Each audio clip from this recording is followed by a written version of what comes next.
Hi, and welcome to the reading of the catch of the day. This is John Fisher, and it is the 23rd of June, 2022. And I'm going to be reading today's catch, which is entitled Grace is Unfair. Thank goodness.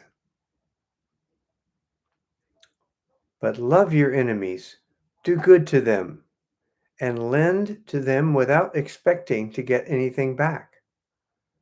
Then your reward will be great, and you will be sons of the Most High, because He is kind to the ungrateful and wicked. Luke 6:35.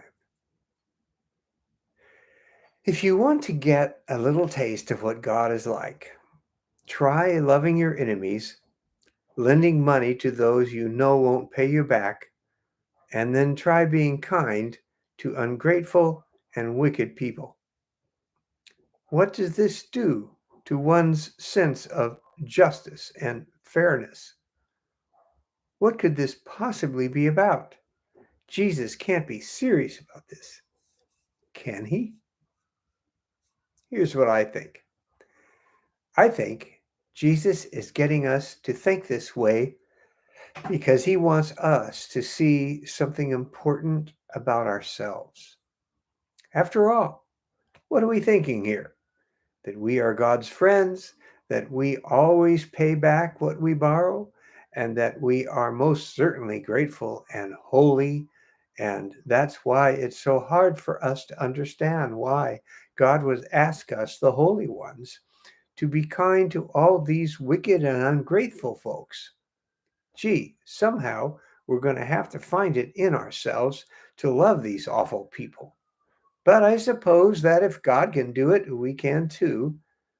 It will be a stretch, but we will try. Is that what this is about?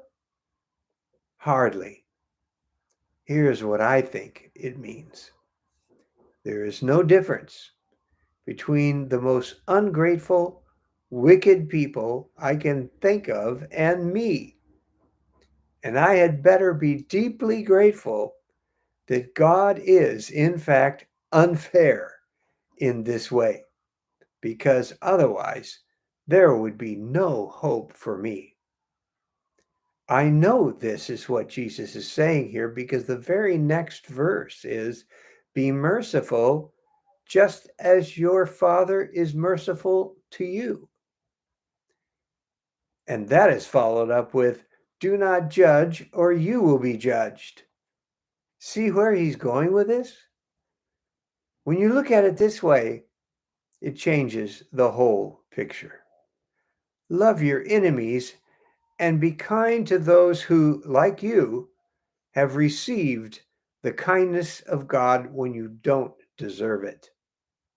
And if you are ever tempted to think of God as being unfair, then go all the way and rejoice in the glorious inequity of grace that has made unlikely room for you and me, and in the same spirit of unfairness, make room in your heart for everyone else, regardless of their wickedness and ungratefulness.